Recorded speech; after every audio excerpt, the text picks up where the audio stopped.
16-year-old Madison Carter walked through the hallways of Lincoln High School every morning knowing exactly what awaited her. The stares, the whispers, the poorly concealed laughter from classmates who had never worn the same outfit twice. Her faded navy blazer with loose buttons and her patched skirt told a story she wished she could rewrite. But what her classmates didn't know was that Madison carried a secret so extraordinary, so unbelievable, that when the truth finally emerged on that ordinary Tuesday in October, it would change everything they thought they knew about the quiet girl in the worn uniform. Before we jump back in, tell us where you're tuning in from, and if this story touches you, make sure you're subscribed because tomorrow, I've saved something extra special for you. The morning mist clung to the windows of Lincoln High School as Madison Carter adjusted her backpack straps and took a deep breath before entering the building. The same routine, the same knot in her stomach, the same worn navy blazer that had seen better days 3 years ago when her older sister Emma had outgrown it. Madison's fingers traced the small tear near the left pocket that she had, carefully mended with thread that didn't quite match. Her grandmother had taught her to sew when she was 8. Back when they lived in the small apartment above the tailor shop on Maple Street. Those skills had become essential over the years as her uniform required constant maintenance to remain presentable. The hallways of Lincoln High buzzed with the usual morning energy. Students clustered around lockers, comparing homework answers and discussing weekend plans. Madison kept her eyes forward, focusing on the familiar path to her locker in the East Wing. She had perfected the art of becoming invisible, of moving through crowds without drawing attention to herself. "Oh look, it's vintage Madison," came the voice of Chelsea Morrison from behind her. Madison's shoulders tensed, but she continued walking. Chelsea was the daughter of the town's most prominent real estate developer, and her uniform was pressed to perfection, the pleats sharp enough to cut paper. "I swear that blazer is older than we are," added Jessica Pearson, Chelsea's constant companion. Their laughter echoed off the linoleum floors, joining the chorus of morning conversations. Madison reached her locker and fumbled with the combination lock. 17 minus 23 minus 8, the same numbers she had memorized on the first day of sophomore year. The metal door creaked open, revealing textbooks held together with electrical tape and notebooks filled with meticulous handwriting. "Maybe she's going for that authentic vintage look," Chelsea continued, her voice carrying across the hallway. "Very retro chic, don't you think, Jess?" Madison pulled out her chemistry textbook, its cover worn smooth from years of use. She had purchased it secondhand from a graduating senior for $15, money she had earned helping Mrs. Patterson next door with her grocery shopping. Every dollar mattered in the Carter household. The warning bell chimed through the school's PA system, signaling 5 minutes until first period. Madison closed her locker and headed toward Mr. Rodriguez's chemistry classroom. She chose a seat in the 3rd row, close enough to see the board clearly, but far enough back to avoid unwanted attention. As students filed into the classroom, Madison opened her notebook to a fresh page and wrote the date in her neat cursive handwriting. October 15th. She had no idea that this ordinary Tuesday would become a day she would remember for the rest of her life. Mr. Rodriguez began the lesson on molecular compounds, writing formulas on the whiteboard with practiced efficiency. Madison copied everything meticulously, her pen moving across the paper with precision. Education was her pathway out, her ticket to a different future, and she treated every lesson like a treasure to be carefully preserved. "Miss Carter," Mr. Rodriguez called out, causing Madison to look up from her notes. "Can you tell us the chemical formula for sodium chloride?" "Nasil, sir," Madison answered confidently. Chemistry came naturally to her, the logical patterns and predictable reactions, providing a welcome contrast to the unpredictability of high school social dynamics. "Excellent work." Mr. Rodriguez nodded approvingly. Madison felt a small surge of pride, the kind that came from academic achievement rather than material possessions. During lunch break, Madison found her usual spot in the library. The quiet sanctuary provided refuge from the cafeteria's social minefield. She unwrapped her peanut butter and jelly sandwich, made with generic bread and store-brand peanut butter, and opened her history textbook to review for the afternoon quiz. Librarian Mrs. Henderson approached her table with a warm smile. "How's the studying going, Madison?" "Pretty well, thank you, Mrs. Henderson," Madison replied, looking up from her notes about the Revolutionary War, just reviewing the timeline of major battles. You remind me of myself when I was your age," Mrs. Henderson said, settling into the chair across from Madison. "Always had my nose in a book, always preparing for the next challenge." Madison smiled genuinely for the first time that day. Mrs. Henderson had been her ally since freshman year, never judging her appearance or asking uncomfortable questions about her circumstances. The library had become her second home, a place where intellect mattered more than brand names. "Mrs. Henderson," Madison said hesitantly, "did you ever feel like you were different from everyone else in school?" The older woman's eyes softened with understanding. "Every day, dear. But you know what I learned? Being different isn't something to hide from. It's something to embrace. The qualities that make you stand out now will serve you well in the future." Madison nodded, filing away the encouragement for the moments when self-doubt crept in. She returned to her studying, unaware that outside the school building, extraordinary preparations were already underway for events that would unfold in just a few hours. The afternoon brought a history with Mrs. Coleman, Madison's favorite class. She sat in the front row, eager to participate in discussions about historical events that shaped the nation. Today's topic was presidential protocols and the transfer of power in American democracy. "Can anyone tell me about the security measures surrounding the President of the United States?" Mrs. Coleman asked the class. Madison raised her hand immediately. "The Secret Service provides continuous protection, and the President travels in secure vehicles, including Marine One helicopter for shorter distances and Air Force One for longer trips." "Very thorough, Madison," Mrs. Coleman praised. "The level of security is indeed unprecedented. Marine One, for instance, is actually a call sign that can refer to any Marine Corps aircraft carrying the President." As Mrs. Coleman continued the lesson about presidential security details, Madison took careful notes, fascinated by the intricate protocols designed to protect the nation's highest office. She had always been drawn to stories of service and sacrifice, though she never imagined how personally relevant this knowledge would soon become. The final bell of the day released students into the afternoon sunshine. Madison gathered her worn textbooks and headed toward the main exit, where clusters of students waited for their rides or walked toward the parking lot filled with cars their parents had purchased for their 16th birthdays. She walked past the gleaming BMWs and Mercedes-Benzes, past the groups of students making plans for expensive weekend activities, and continued toward the bus stop where she would catch the number 7 route that would take her home to Oak Street. But as Madison stepped outside Lincoln High School that Tuesday afternoon, she noticed something unusual in the distance. A commotion near the athletic fields, where several black SUVs had appeared seemingly from nowhere. Security personnel in dark suits were speaking into earpieces and surveying the area with professional intensity. Madison paused, curiosity overriding her usual desire to remain unnoticed. Other students had stopped as well, pointing and speculating about the unexpected presence of what appeared to be government vehicles on their school campus. The sound that came next would change everything Madison thought she knew about her own story. The rhythmic thump-thump grew louder as Madison stood frozen on the school steps.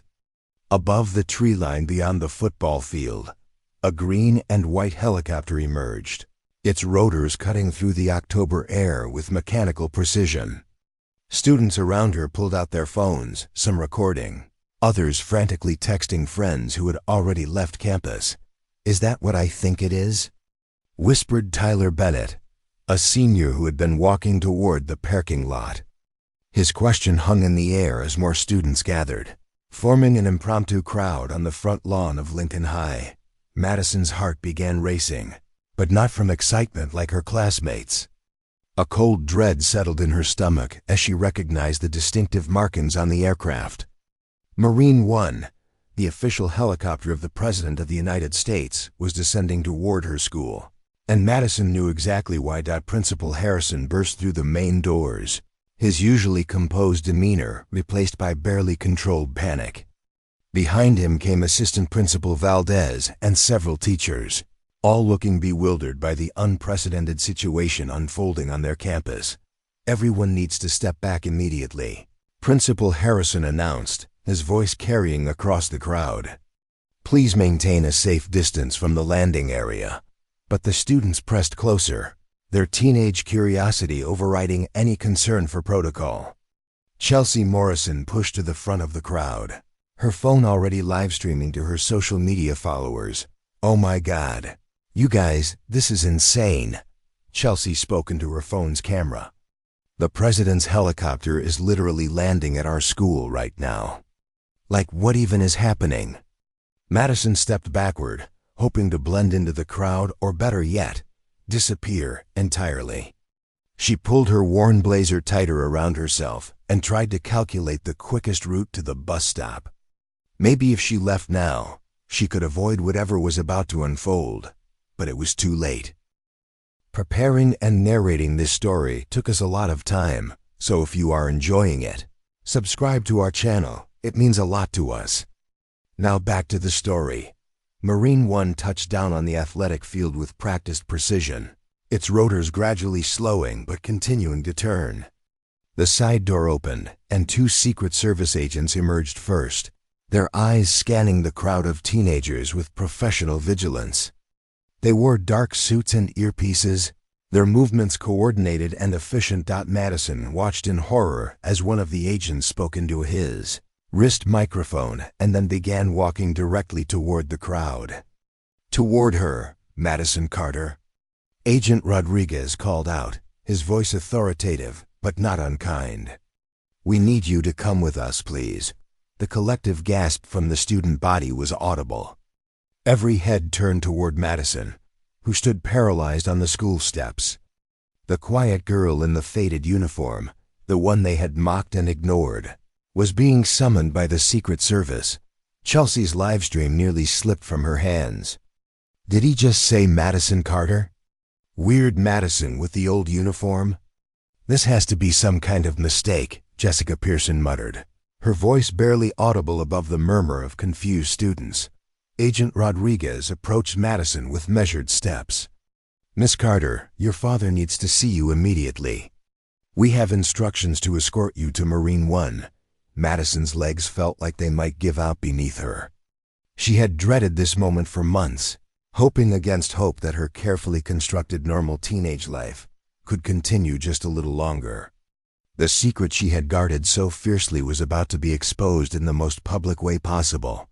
I need to get my things," Madison stammered, gesturing weakly toward the school building.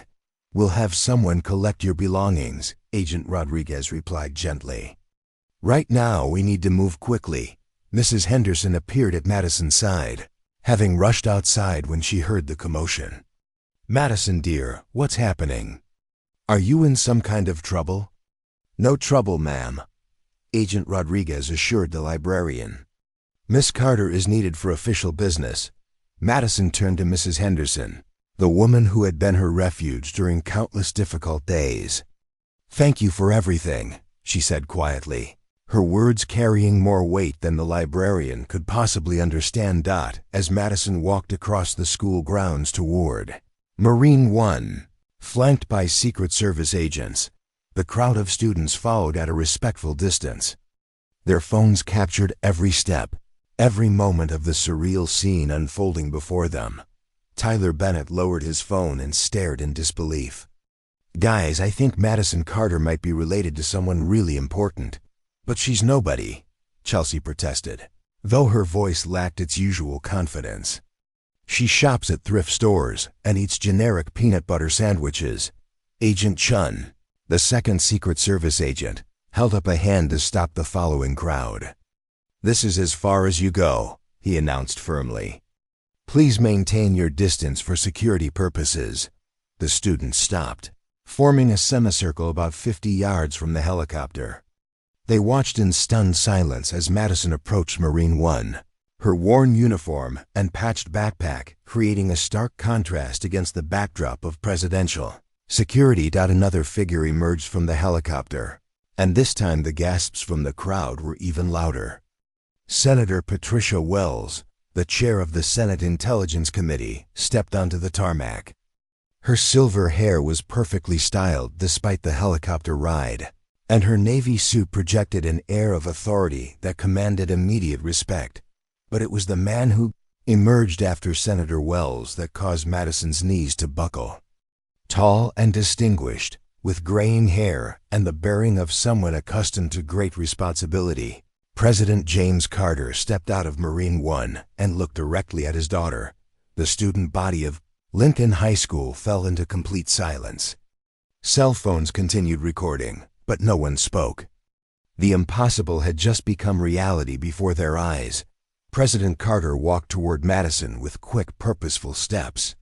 When he reached her, he pulled her into a fierce embrace, the kind reserved for a father who had been separated from his child for too long. "I'm sorry, sweetheart," he whispered into her ear, his voice thick with emotion. "I know you wanted more time." Madison buried her face in her father's shoulder, breathing in the familiar scent of his cologne mixed with the crisp autumn air. For a moment, she allowed herself to be 16 again, to be Daddy's little girl instead of the president's daughter. "The situation has accelerated," Senator Wells said quietly as she approached them. "The intelligence briefing revealed credible threats that require immediate action." President Carter pulled back and looked into Madison's eyes. "We need to extract you now, Madison. Your safety is compromised if you stay here any longer." Madison glanced back toward the school, where her classmates stood frozen in disbelief. Her eyes found Mrs. Henderson among the faculty members, saw the understanding dawning on the librarian's face. Then she looked at Chelsea Morrison, whose phone was still recording, whose mouth was still agape with shock. "5 minutes ago they were laughing at my uniform," Madison said quietly to her father. "And now they understand that sometimes the most extraordinary people hide in plain sight." President Carter replied with a gentle smile. Agent Rodriguez stepped forward. "Mr. President, we need to depart immediately. The secure perimeter won't hold indefinitely with this level of exposure." Madison nodded slowly, accepting what she had always known was inevitable. Her normal life, her anonymous teenage existence, was over.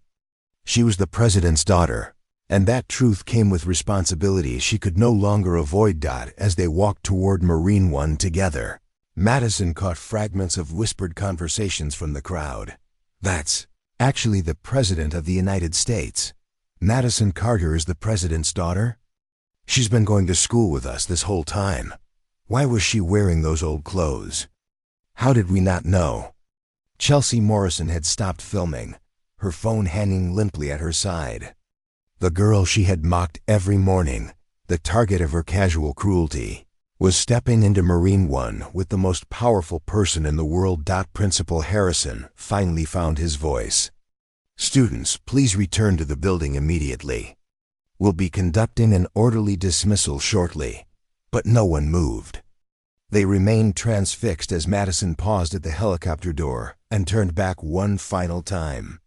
She raised her hand in a small wave toward the school, toward the life she was leaving behind. Mrs. Henderson wiped tears from her eyes and waved back, understanding now why Madison had always seemed older than her years, why she had carried herself with a dignity that transcended her humble appearance. Madison climbed into Marine One, followed by her father and Senator Wells. The Secret Service agents performed a final security sweep before boarding themselves. As the rotors began to spin faster, preparing for takeoff, students shielded their eyes from the downdraft. The helicopter rose steadily, carrying away the girl they thought they knew, revealing her to be someone beyond their wildest imagination. Tyler Bennett was the first to break the silence. We made fun of the president's daughter every single day. The weight of that realization settled over Lincoln High School like a blanket. In the span of 15 minutes, everything they thought they understood about social hierarchies, about judging people by appearances, about the quiet girl in the worn uniform, had been turned completely upside down. Marine One disappeared into the October sky, leaving behind a school full of teenagers who would never look at anyone the same way again. Inside Marine One, Madison stared out the window as Lincoln High School grew smaller below them. The familiar red brick building that had been her world for the past 2 years now looked like a toy model from this height. She could see students still gathered on the front lawn, tiny figures pointing up at the departing helicopter. "I know this isn't how you wanted things to unfold," President Carter said, reaching across to squeeze his daughter's hand. His touch was warm and reassuring, exactly as she remembered from childhood bedtime stories and scraped knee emergencies. Madison turned away from the window to face her father directly. "How long have you known about the threats?" Senator Wells leaned forward from her seat across the aisle. 3 weeks. The FBI intercepted communications suggesting that your identity had been compromised. We hoped we could neutralize the situation quietly, but new intelligence came in this morning. "What kind of threats?" Madison asked, though part of her wasn't sure she wanted to know the details. President Carter exchanged a glance with Senator Wells before responding. "A domestic terrorist organization has been tracking the movements of high-value targets. Your school routine, your bus schedule, even your part-time job at Henderson's bookstore. They know everything." Madison. The revelation hit Madison like ice water. Mrs. Henderson's nephew had gotten her the job at the small bookstore downtown, where she worked weekends to save money for college. She had thought she was just another employee, invisible and unremarkable. The idea that someone had been watching her, documenting her movements, made her stomach churn. "So this whole time while I was trying to be normal, people were planning to hurt me because of who you are," Madison said, her voice barely audible over the helicopter's engines. "No," President Carter said firmly. "People were planning to hurt you because of who you are. You're my daughter, Madison, but you're also brilliant, compassionate, and stronger than you realize. Unfortunately, that strength has now made you a target." Agent Rodriguez spoke into his headset, then turned to address the family. "Mr. President, we're approaching the secure facility. Estimated arrival in 4 minutes." Madison had never seen the government safe house before, though she had known of its existence since childhood. It was part of the comprehensive security protocol that governed the lives of presidential families, a reality she had managed to avoid by living her carefully constructed normal life. Back at Lincoln High School, the aftermath of Madison's dramatic departure was unfolding in real time. Principal Harrison had managed to herd most students back into the building, but the hallways buzzed with an energy unlike anything the school had ever experienced. Chelsea Morrison sat in the empty auditorium, staring at her phone screen.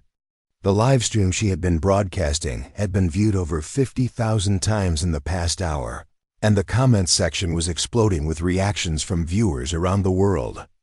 But for the first time in her life, social media attention felt hollow and meaningless. "I can't believe we were so cruel to her," Jessica Pearson whispered, sliding into the seat beside her best friend. "Every single morning, Chelsea. We made fun of her clothes, her lunch, everything." Chelsea's usual confidence had evaporated completely. She never fought back, never said anything mean to us. "God, Jess, what kind of people does that make us?" In the chemistry classroom, Mr. Rodriguez was fielding questions from students who had stayed after the dismissal bell. The revelation about Madison had sent shockwaves through the academic community as well. Mr. Rodriguez asked Sarah Chun, one of Madison's lab partners, "Did you know who she was?" "I knew Madison was an exceptional student," Mr. Rodriguez replied carefully. "Her academic performance was consistently outstanding. Beyond that, Her personal life was her own business. But she was so smart, added Marcus Williams from the back of the room. Like, scary smart. Remember that project on renewable energy where she basically redesigned solar panel efficiency?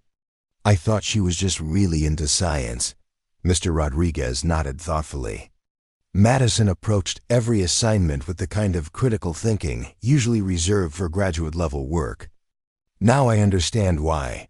Meanwhile, in the library, Mrs. Henderson was packing up Madison's favorite study corner. The girl had left behind a worn copy of Profiles in Courage and a notebook filled with meticulous notes about American foreign policy. As the librarian flipped through the pages, she realized that Madison's interest in presidential history hadn't been academic. Curiosity, it had been personal research. The helicopter carrying Madison and her father touched down at the secure facility just outside Washington, D.C. The building looked unremarkable from the outside, designed to blend in with the surrounding office parks and corporate headquarters. But Madison knew that beneath its mundane exterior lay some of the most advanced security technology in the world. Director Susan Mitchell of The Secret Service met them at the landing pad. A woman in her 50s with steel gray hair and piercing blue eyes. She had been protecting presidential families for over 2 decades. Mr. President. Miss Carter. Director Mitchell nodded professionally. We've prepared the east wing for your stay. The threat assessment team is standing by for a full briefing. As they walked through the facility's corridors, Madison marveled at the seamless blend of comfort and security. The hallways looked like those of an upscale hotel, but she noticed the subtle indicators of the building's true purpose: reinforced walls, strategically placed cameras, and personnel who moved with the fluid efficiency of elite operatives. They entered a conference room where a team of analysts had assembled detailed briefing materials. Agent Sarah Kim, the lead investigator on Madison's case, stood at the head of the table with a presentation remote in her hand. The organization calls itself the Constitutional Correction. Agent Kim began, clicking to the first slide. They believe that the current administration represents a fundamental threat to American values, and they've identified family members as symbolic targets. Madison listened as Agent Kim detailed the group's ideology, their recruitment methods, and their operational capabilities. It was surreal to hear herself discussed as a high-value target, and to see surveillance photos of herself walking to school, working at the bookstore, studying in the library. They've been planning an abduction for 3 weeks, Agent Kim continued. The plan was to take Miss Carter during her evening shift at Henderson's bookstore this Friday. From there, they intended to use her as leverage for political demands. President Carter's jaw tightened as he processed the information. How extensive is their network? 12 active members, with an additional 23 providing logistical support, Director Mitchell replied. We've been tracking their communications for months, but the specific threat against Miss Carter only emerged recently. Madison found her voice. What happens now? Do I ever get to go back to school? The question hung heavy in the room. Everyone present understood what Madison was really asking. Could she ever return to the normal life she had worked so hard to create and protect? That depends on several factors, Director Mitchell said gently. The immediate threat will be neutralized within the next 48 hours. After that, we'll need to reassess your long-term security needs. Back at Lincoln High School, the story of Madison Carter was spreading beyond the school's walls. Local news stations had picked up the story, and social media was exploding with theories, reactions, and viral videos of the helicopter landing. The #presidential daughter was trending nationally within 3 hours of Madison's departure. But the most profound impact was happening in the quieter moments, in individual conversations between students who were grappling with the weight of their own behavior. In the parking lot, Tyler Bennett found himself face to face with David Park, a sophomore who had often joined in the casual mockery of Madison's appearance.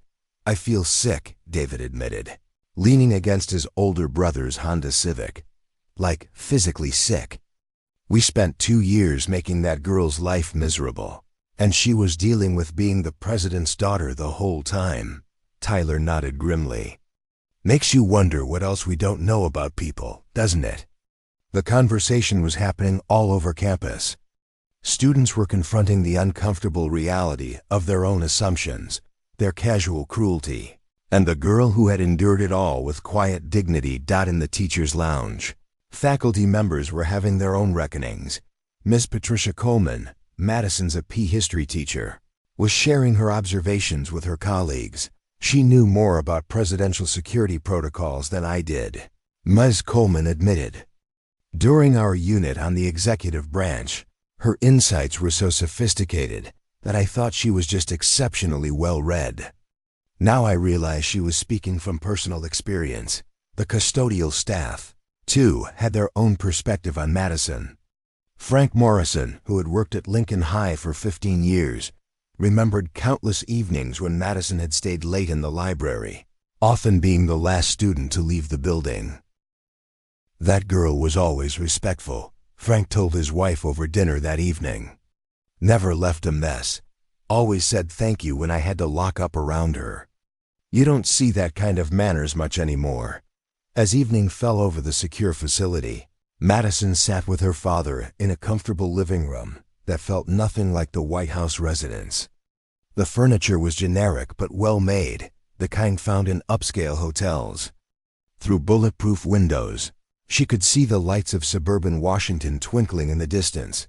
I miss our old house, Madison said quietly, curling up in an oversized armchair. Remember the kitchen table where we used to do my homework together? President Carter smiled at the memory. You were 8 years old, and you insisted on doing your multiplication tables in pen because that's how serious students work. I thought being serious would make me worthy of being your daughter, Madison admitted, a confession she had never shared before. Oh, sweetheart. President Carter moved to sit on the arm of her chair. You've always been worthy. Everything you've accomplished, every A you've earned, every kindness you've shown, that's not about proving anything. That's just who you are. Madison leaned into her father's embrace, feeling younger than her 16 years. What if I can't go back to being normal? What if I have to leave everything behind? Then we'll figure out a new normal, President Carter replied. But Madison, what happened today at your school, that wasn't about losing your anonymity. That was about people finally seeing what I've always known. You're extraordinary, not because you're the president's daughter, but because you're Madison Carter.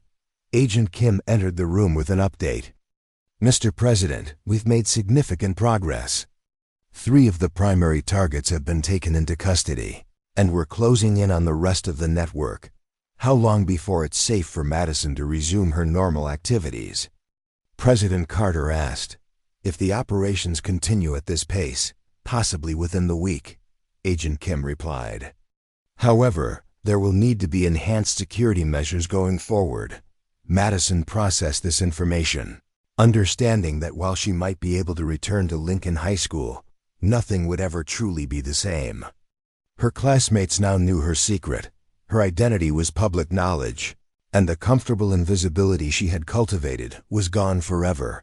But as she sat in her father's protective embrace, Madison realized that perhaps that wasn't entirely a bad thing. For the first time in years, she didn't have to pretend to be someone she wasn't. The exhausting performance of being just another student was over. Tomorrow would bring new challenges, difficult conversations, and a completely transformed relationship with everyone she had known at Lincoln High School. But tonight, for the first time in months, Madison Carter felt truly safe. 6 days after the helicopter landing that changed everything, Madison Carter stood outside Lincoln High School at 7:30 a.m., wearing a brand new uniform that fit perfectly. The Secret Service had insisted on the upgrade. Her old, worn blazer had been deemed a security risk due to its easily identifiable patches and repairs that could aid in targeting. The crisp navy fabric and pristine pleats felt foreign against her skin. Agent Lisa Wong, her new personal protection officer disguised as a transfer student, stood beside her reviewing the updated security protocols one final time. "Remember, I'll be in your peripheral vision at all times," Agent Wong said quietly. "I'm enrolled as Lisa Chang, senior transfer from California. If anything feels wrong, any instinct tells you something is off, you signal me immediately." Madison nodded, adjusting her new backpack. Inside were the same carefully maintained textbooks, but now they shared space with a panic button and a GPS tracker that would alert the Secret Service to her location within seconds. The first person Madison saw as she approached the main entrance was Marcus Williams, the quiet boy from her chemistry class who had never participated in the mockery, but had never defended her either. He was standing by the flagpole, clearly waiting for her arrival.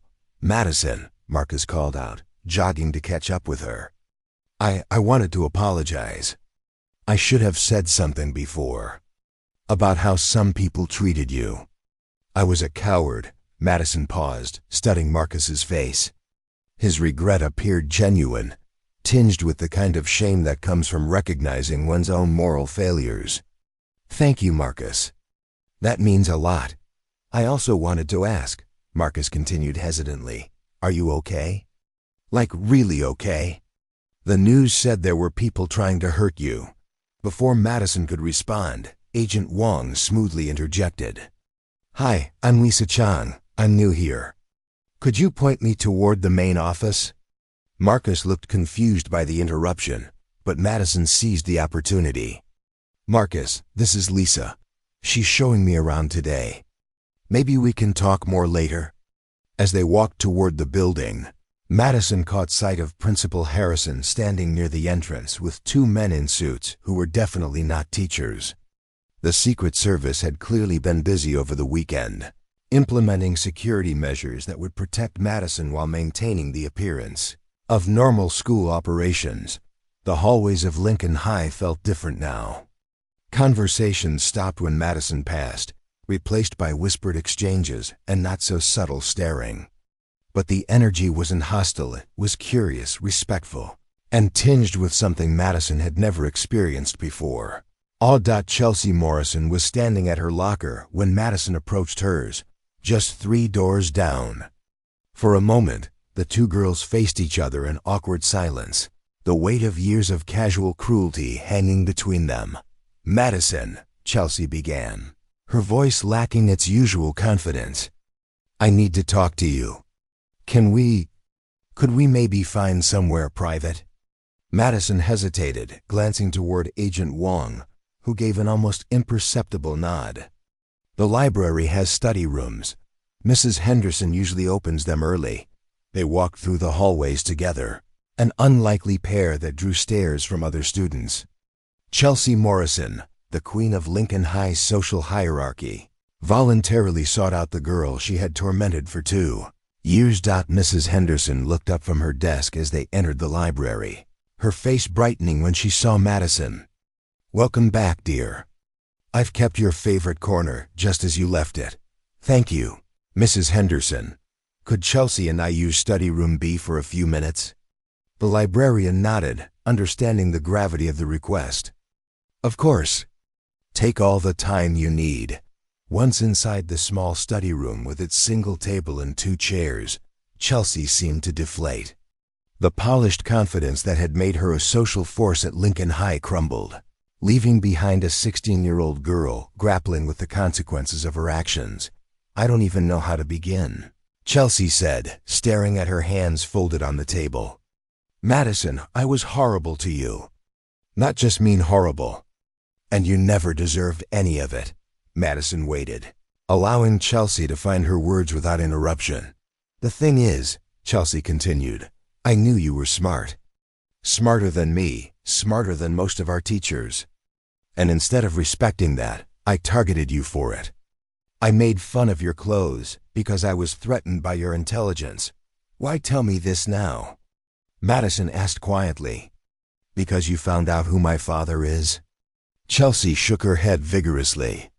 "No, I mean, yes, finding out you're the president's daughter made me realize how wrong I was about everything. But that's not why I'm apologizing. I'm apologizing because I spent 2 years being cruel to someone who didn't deserve it.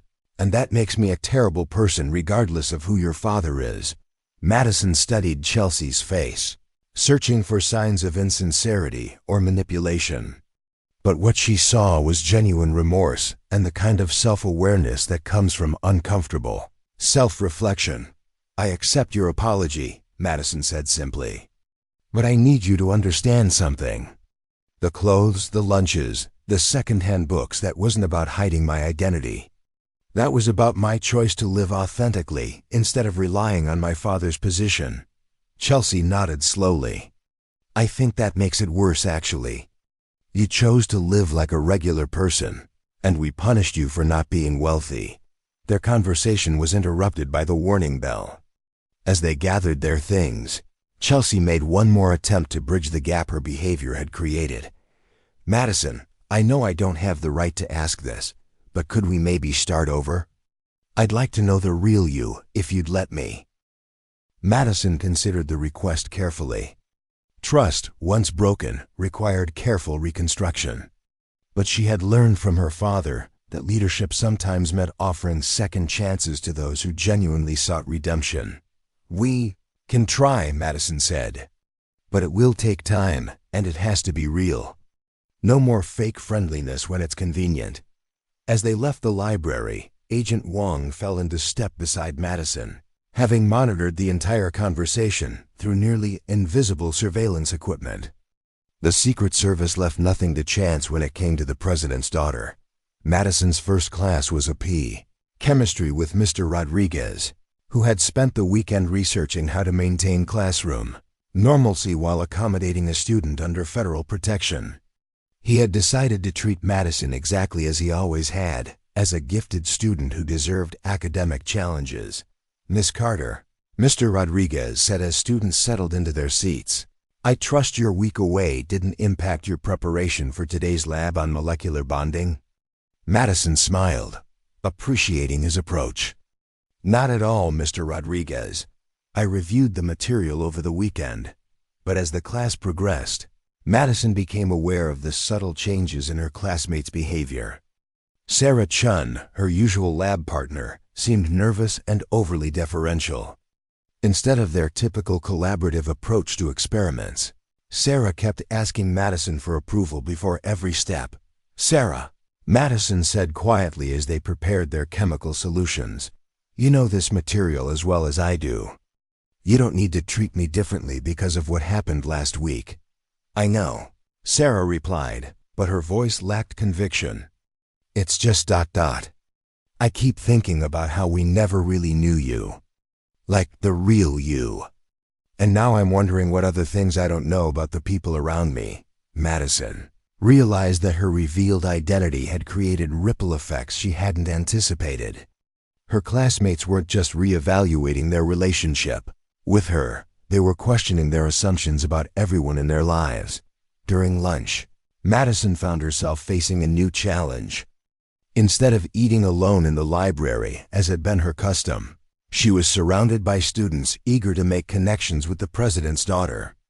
The cafeteria buzzed with an energy that made Agent Wong noticeably tense.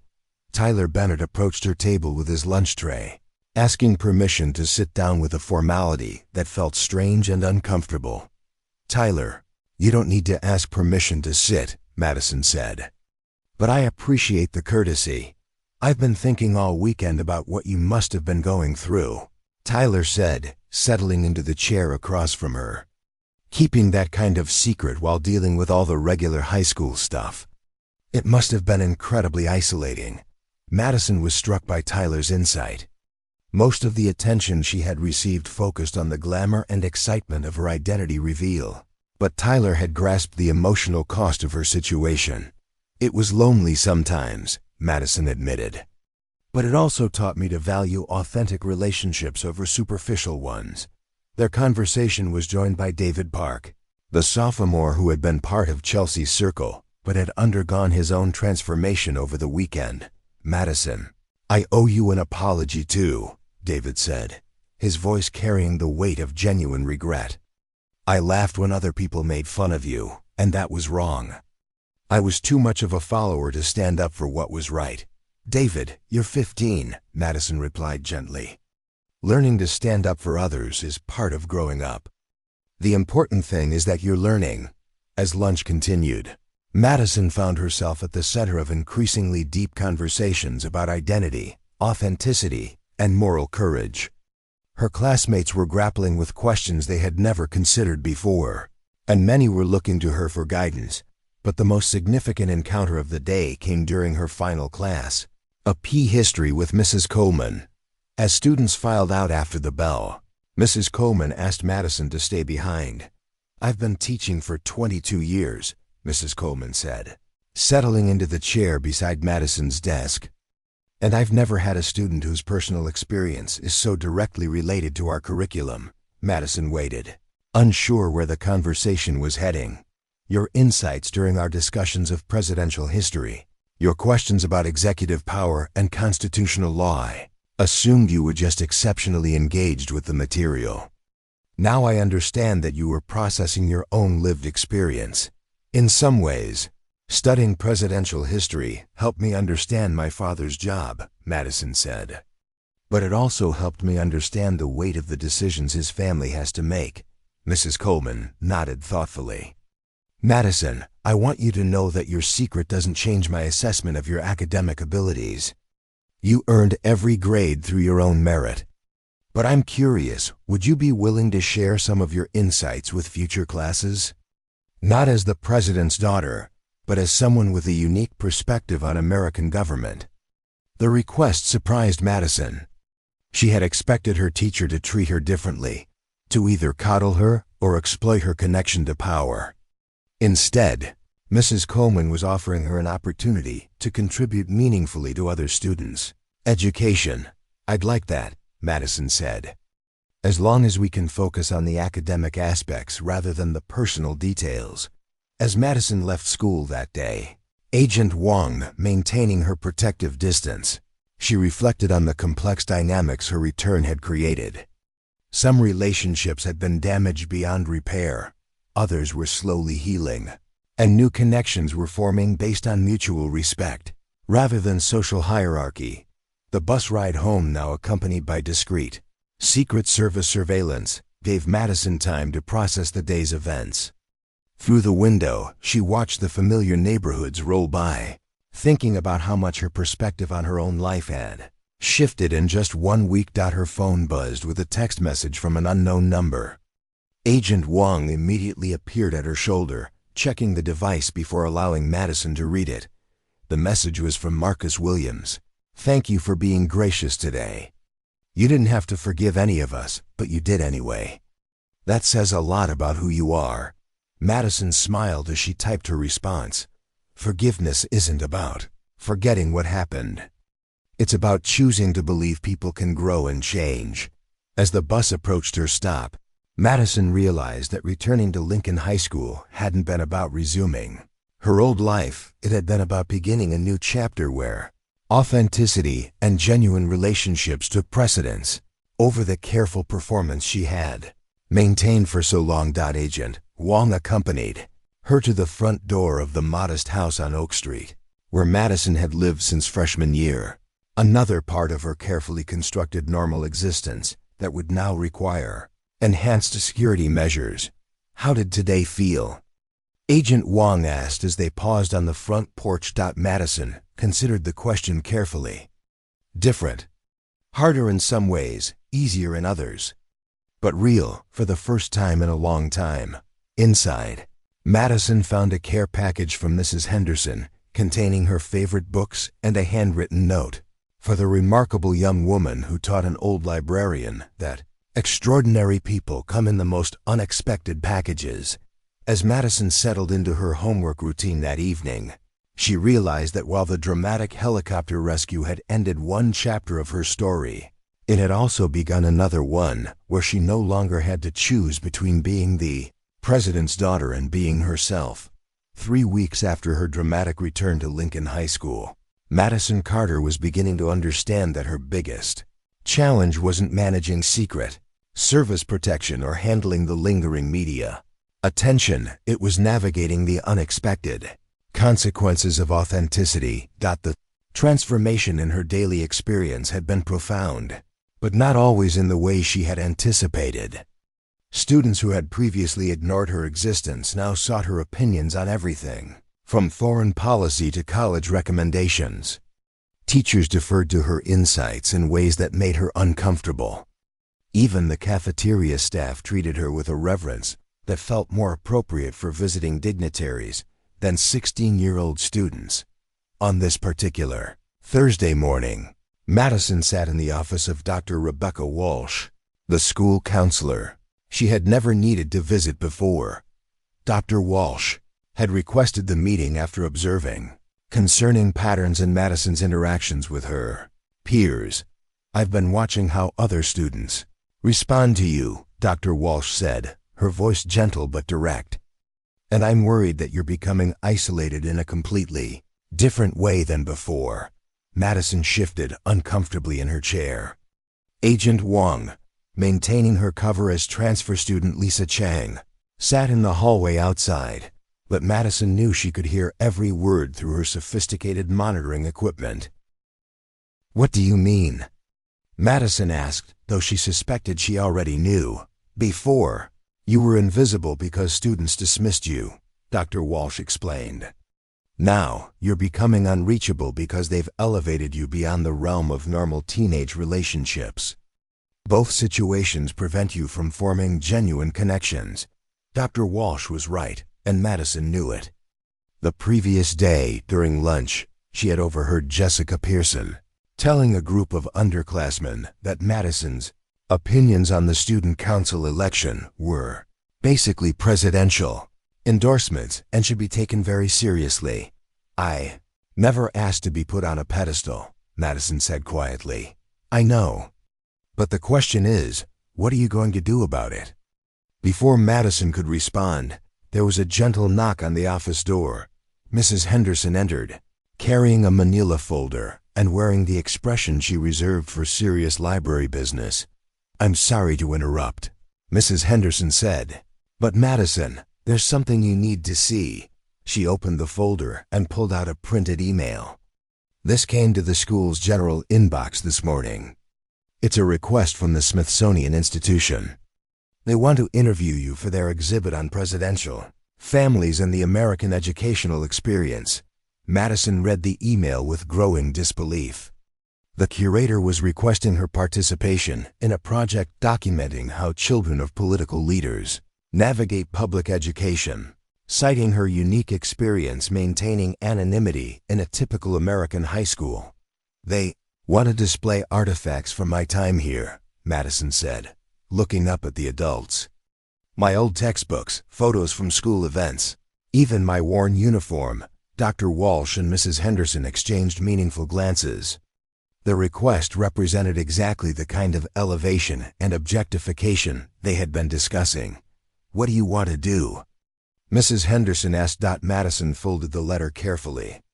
"I want to finish my junior year without becoming a museum exhibit." Her response was interrupted by Agent Wong entering the office with an urgency that immediately put everyone on alert. "Madison, we need to go." "Now," Agent Wong said, her casual transfer student persona dropping completely. "There's been a development." Within minutes, Madison found herself in the back of an armored vehicle speeding away from Lincoln High School. Agent Wong was speaking rapidly into her radio, coordinating with multiple security units using code names and protocols Madison had hoped she would never need to understand. "What's happening?" Madison asked, her voice steady despite the familiar knot of fear forming in her stomach.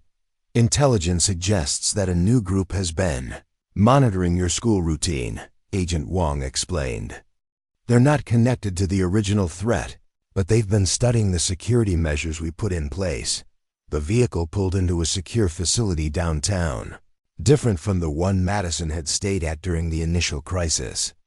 This building was smaller, more discreet, and clearly designed for emergency relocations rather than extended stays. Director Mitchell was waiting for them in a briefing room, along with President Carter, who had been pulled from a budget meeting with congressional leaders. "Are you hurt?" President Carter asked immediately, embracing his daughter before she could even answer. "I'm fine, Dad, just confused and tired of running." Director Mitchell activated a large screen, displaying surveillance footage from various angles around Lincoln High School. "We've identified at least 4 individuals who have been conducting reconnaissance on the school grounds over the past week. Their methods are more sophisticated than the previous group." Madison watched the grainy footage showing figures with professional cameras documenting entry points, timing security rotations, and mapping student movement patterns during class changes. "Who are they?" Madison asked. "We're still determining their exact affiliation," Director Mitchell replied. "But their surveillance techniques suggest military or intelligence training." President Carter studied the footage with the focused attention. Madison had seen him bring to classified briefings. "Options?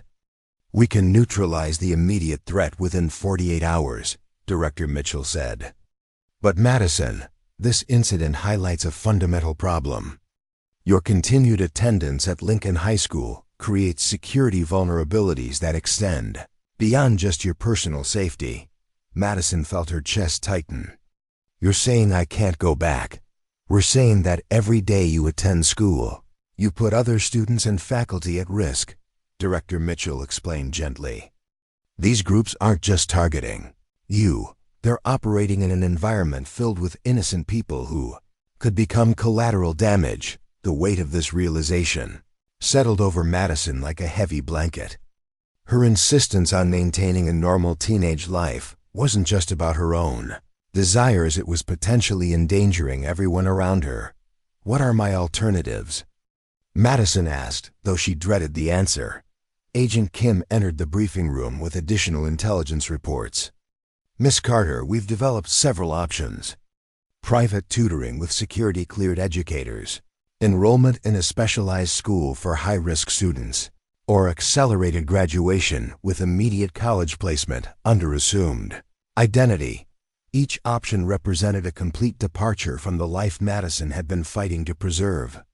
Private tutoring meant isolation from peer relationships entirely. The specialized school would surround her with other students from unusual circumstances, but none of them would be regular teenagers dealing with typical adolescent concerns. Early college placement would skip the remainder of her high school experience altogether. "There's another option," President Carter said quietly. "You could complete your education at the White House, with access to the same tutors and resources that have educated presidential children for generations." Madison had been dreading this suggestion since the day she learned about the initial threats. Moving into the White House would mean accepting her role as the president's daughter completely, abandoning any pretense of normal teenage life. "Can I have some time to think about it?" Madison asked. "Of course," President Carter replied. "But Madison, I need you to understand something. The people targeting you aren't going to stop. Your identity is public knowledge now, and there will always be individuals or groups who see you as a symbol rather than a person." That evening, Madison sat in a secure conference room that had been converted into a temporary living space. She had been provided with her school books, homework assignments collected by Mrs. Henderson, and messages from classmates who had learned about her emergency departure. One message from Marcus Williams particularly resonated. "Madison, whatever decision you make, I want you to know that knowing you changed how I think about courage and authenticity. You've already made a bigger impact than you realize." Another, from Chelsea Morrison, was more direct. "I finally understand why you tried so hard to be invisible. I'm sorry the world won't let you choose your own level of visibility." But it was a message from Dr. Walsh, the school counselor, that crystallized Madison's thinking. Sometimes protecting the people we care about means making choices that feel like sacrifices. Whatever you decide, remember that your value isn't determined by where you go to school or how you complete your education. Madison realized that her struggle wasn't really about where she attended school. It was about accepting the responsibilities that came with her circumstances while finding ways to remain true to herself. She called her father into the conference room for a private conversation. "Dad, I need to ask you something, and I need you to be completely honest," Madison said. "If I keep insisting on going back to Lincoln High, could someone get hurt?" President Carter sat down across from his daughter, his expression serious. "Yes, the threat assessments are clear. Your presence at the school creates risks that we can minimize, but never eliminate." Madison nodded slowly. "Then I can't go back. Not because I'm afraid for myself, but because I can't live with the possibility that my choices might harm innocent people. What do you want to do?" Madison had been formulating a plan throughout the evening. "I want to finish my junior year through the White House education program. But I also want to maintain some connection to Lincoln High. Maybe I could work with Mrs. Coleman on that historical perspective project she mentioned, or help Mrs. Henderson develop library programs for other students." President Carter smiled, recognizing in his daughter's proposal the same kind of creative problem-solving that had made him effective in political negotiations. "You want to transform the situation instead of just reacting to it," he observed. "Exactly. I can't be a normal student anymore, but I can be something else. Something that honors what I learned at Lincoln High while acknowledging who I actually am." Director Mitchell rejoined their conversation with updates on the security situation. "The surveillance team has been neutralized, and we've identified their sponsors. You'll be safe to make whatever educational decision feels right." "I've decided," Madison said. "I'm going to complete my education at the White House, but I want to create a program that lets me share what I've learned with other students who feel like outsiders in their schools." Over the following days, Madison worked with educators and security professionals to design a unique conclusion to her Lincoln High School experience. She would complete her coursework through tutoring and independent study, but she would also develop a series of video presentations about identity, authenticity, and finding your place in the world. The presentations would be shared with students at Lincoln High and other schools, offering Madison a way to maintain meaningful connections with her peers while acknowledging the reality of her circumstances. Mrs. Henderson coordinated the project from Lincoln High's end, ensuring that Madison's insights would reach students who might be struggling with their own feelings of invisibility or difference. On her last official day as a Lincoln High School student, Madison recorded a video message in the secure facilities conference room. She wore her new, properly fitting uniform not because she had to, but because she had chosen to honor both her past and her present. "To my classmates at Lincoln High," Madison began, looking directly into the camera, "I never expected my story to unfold the way it did. But I've learned that sometimes the most important lessons come from unexpected places." She paused, thinking about Chelsea's genuine remorse, Marcus's thoughtful insights, and Dr. Walsh's wisdom about authenticity. "Being invisible taught me to observe and listen. Being revealed taught me about forgiveness and second chances. And being forced to leave taught me that sometimes protecting the people you care about means making difficult choices." As Madison concluded her message, she realized that while she was leaving Lincoln High School, she wasn't leaving behind the person she had become there. She was taking that growth with her into whatever came next, carrying the lessons of authenticity and courage that would serve her far beyond her teenage years. 1 year later, Madison Carter stood in the East Room of the White House, wearing a cap and gown that represented not just her high school graduation, but a journey of transformation that had redefined what it meant to find your place in the world. The intimate ceremony included only family, close friends, and the educators who had guided her through her unconventional final year of high school. But the most meaningful guests were the ones who had traveled from Lincoln High School: Mrs. Henderson, Mr. Rodriguez, Mrs. Coleman, and Dr. Walsh. They sat in the front row, representing the community that had unknowingly shaped the president's daughter during her most formative years.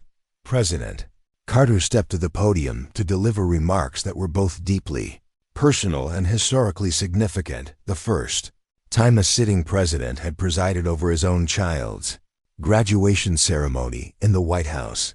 Today, we celebrate not just Madison's academic achievements, President Carter began, but her courage in choosing authenticity over convenience, connection over isolation, and service over self-protection. Madison listened to her father's words while reflecting on the extraordinary year that had followed her departure from Lincoln High. The White House education program had provided her with opportunities she never could have imagined, studying constitutional law with Supreme Court clerks, discussing international relations with foreign ambassadors, and analyzing historical events with the same historians who advised her father. But more importantly, her video series Finding Your Voice had reached over 2 million students across the country. The monthly presentations, filmed in various locations throughout the White House, addressed topics ranging from overcoming social anxiety to standing up for marginalized classmates. Each episode drew from Madison's experiences at Lincoln High while providing practical guidance for teenagers navigating their own challenges. The series had become particularly popular among students who felt invisible in their schools, kids who were bullied for their economic circumstances, their academic achievements, or simply for being different. Madison's mailbox was filled with letters from teenagers who had found courage to speak up, to pursue their interests despite social pressure, and to treat others with greater kindness. One letter, from a 15-year-old named Emma Rodriguez in Phoenix, Arizona, had arrived just the week before graduation. Dear Madison, I was the weird girl who ate lunch alone until I watched your episode about finding your tribe. I started a study group for kids who struggle academically, and now I have real friends who value intelligence instead of mocking it. Thank you for showing me that being different isn't something to hide. As Madison's graduation ceremony continued, she thought about the delegates who would be arriving the following week for the International Youth Leadership Summit she had helped organize. 50 teenagers from around the world, all of whom had overcome significant challenges in their educational journeys, would spend a week at the White House developing projects to support marginalized students in their home countries. Idea had emerged from Madison's realization that her experience wasn't unique. Young people everywhere were struggling to balance authenticity with acceptance, to find their voices in environments that didn't always welcome difference. The summit would provide them with resources, connections, and the kind of support Madison wished she had known was available during her darkest moments at Lincoln High. Madison Carter, announced Dr. Patricia Williams, the White House Chief of Staff, who was serving as graduation speaker, summa cum laude, with special recognition for public service and educational innovation. As Madison walked across the historic room to receive her diploma, she caught sight of Agent Wong, no longer her protection officer, but now a friend filming the ceremony from the back of the room. Over the past year, Agent Wong had become an unexpected mentor, teaching Madison how to navigate high-pressure situations while maintaining her personal values. After the formal ceremony concluded, Madison found herself in a receiving line, accepting congratulations from guests who had witnessed her journey from invisible student to emerging leader. But the conversations that meant the most were with her former teachers. Mrs. Henderson embraced Madison warmly. I always knew you were destined for extraordinary things, but watching you use your platform to help other students has exceeded even my highest expectations. You taught me that libraries are safe spaces for everyone. Madison replied. I wanted to create that same feeling of safety for kids who don't have access to understanding librarians. Mr. Rodriguez shook her hand with evident pride. Your chemistry skills may have gotten you through high school, but your emotional intelligence is what's going to change the world. Mrs. Coleman approached with a leather-bound portfolio. Madison, this contains letters from every student who watched your presentations in my classes this year. They wanted you to know how your story affected their understanding of leadership and civic responsibility. Madison opened the portfolio to find dozens of handwritten notes from Lincoln High students she had never met, all expressing gratitude for her willingness to share her struggles and growth. Many described how her example had inspired them to treat their classmates more kindly or to pursue their academic interests, despite social pressure. But it was Dr. Walsh who offered the observation that most resonated with Madison's sense of her own journey. A year ago, you were struggling with two different kinds of isolation, Dr. Walsh said. Now you've found a way to transform that experience into connection and purpose. That's not just personal growth, that's leadership. As the reception continued, Madison stepped onto the Truman balcony with her father for a private moment away from the celebration. The view overlooked the South Lawn where Marine One regularly landed, the same aircraft that had dramatically altered her life's trajectory. Any regrets? President Carter asked, looking out over the grounds where his daughter had spent the past year growing into her role as a public figure. Madison considered the question carefully. I regret that it took a crisis for me to stop being afraid of who I am. But I don't regret anything that came after. What comes next? Madison smiled, thinking about the acceptance letters that had arrived from universities across the country. Each institution had offered her opportunities that reflected both her academic achievements and her emerging role as an advocate for marginalized students. Georgetown, International Relations with a focus on youth advocacy, Madison announced. I want to study how educational policies affect students who don't fit traditional molds. President Carter nodded approvingly. Following your own path instead of the expected one. I learned from the best, Madison replied, leaning against the balcony railing. Dad, can I ask you something? Do you think things would have been different if I had told people the truth from the beginning? Maybe, President Carter said thoughtfully. But Madison, authenticity isn't just about revealing facts about yourself. It's about being true to your values and treating others with respect, regardless of their circumstances. You did that even when you were trying to be invisible. Their conversation was interrupted by Agent Kim, who approached with a tablet displaying real-time social media analytics. Madison, the live stream of your graduation has been viewed over 500,000 times in the past 2 hours, Agent Kim reported. The hashtag Find Your Voice is trending nationally, and we're seeing massive engagement with your educational content. Madison looked at the numbers with mixed feelings. The attention was gratifying because it meant her message was reaching people who needed it, but she had learned to be cautious about measuring success through social media metrics. What matters more than the view count? Madison asked Agent Kim, testing whether the security professional had absorbed the lessons about authentic impact that Madison had been developing. The individual stories, Agent Kim replied without hesitation. The teenagers who were writing to say they felt seen and supported. As evening approached, Madison found herself back in the East Room, now set up for an informal dinner with her graduation guests. The conversation flowed between policy discussions, educational theory, and personal anecdotes about Madison's high school experience. Chelsea Morrison had sent a video message that was played during dinner. In it, she spoke candidly about how Madison's example had changed her approach to social relationships and inspired her to volunteer with anti-bullying programs in their community. Madison taught me that leadership isn't about being the loudest person in the room, Chelsea said in the video. It's about being the person who makes others feel valued and heard. Marcus Williams had also contributed a message, announcing that he had started a peer mentoring program at Lincoln High School, inspired by Madison's advocacy work. The program paired upperclassmen with underclassmen who were struggling academically or socially, creating the kind of support network Madison had wished for during her own difficult periods. But perhaps the most moving tribute came from an unexpected source, Principal Harrison, who had flown to Washington specifically for the graduation ceremony. Madison Carter changed our school, Principal Harrison said, addressing the dinner guests. Not because of who her father is, but because of who she chose to be.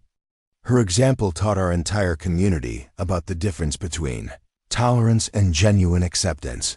He went on to describe the cultural changes at Lincoln High School over the past year. Bullying incidents had decreased significantly as students began treating differences as assets rather than targets. Academic achievement had increased as students felt safer pursuing their intellectual interests. And teacher reports indicated improved classroom dynamics across all grade levels. "We now have a Madison Carter Scholarship," Principal Harrison announced, funded by donations from students, faculty, and community members. It provides financial support for students who demonstrate academic excellence despite challenging circumstances. Madison felt tears welling up as she realized that her story had created lasting change extending far beyond her individual experience. The scholarship would help other students avoid the isolation she had felt, providing them with resources and recognition that honored both their achievements and their circumstances. As the evening wound down, Madison stepped outside once more, this time walking across the south lawn toward the area where Marine One typically landed. Agent Wong accompanied her, maintaining the protective watch that had become second nature over the past year. "Do you remember what you said to me the day we left Lincoln High School?" Madison asked. "You asked how the day felt, and you said it was different, harder in some ways, easier in others, but real for the first time in a long time." Agent Wong recalled with impressive accuracy. "That feeling has only gotten stronger," Madison reflected. "I spent so much energy trying to be invisible that I forgot what it felt like to be genuinely seen." Agent Wong smiled. "And now millions of young people see themselves in your story." Madison looked up at the clear night sky, thinking about all the students who might be lying in their beds at that moment, feeling isolated or different or afraid to be themselves. Tomorrow she would begin work on the next phase of her advocacy project, a scholarship program designed to identify and support students who demonstrated resilience in the face of social or economic challenges. Agent Wong, Madison said, "Do you think the girl in the worn uniform ever imagined she would end up here?" "I think she was always here," Agent Wong replied thoughtfully. "She just needed the right circumstances to let herself be seen." As they walked back toward the White House, Madison realized that her journey from invisibility to impact hadn't been about changing who she was. It had been about accepting who she had always been and finding ways to use her experiences in service of others. The girl who had once hidden behind worn uniforms and secondhand textbooks had become a young woman who understood that true authenticity meant not just being honest about your circumstances, but using your voice to create space for others to be authentic as well. Madison Carter's story had begun with classmates laughing at her old uniform and ended with a generation of students finding courage to embrace their own differences. The helicopter that had dramatically revealed her identity had ultimately carried her not away from herself, but toward the person she was always meant to become. Up next, you've got 2 more standout stories right on your screen. If this one hits the mark, you won't want to pass these up. Just click and check them out. And don't forget to subscribe and turn on the notification bell so you don't miss any upload from us.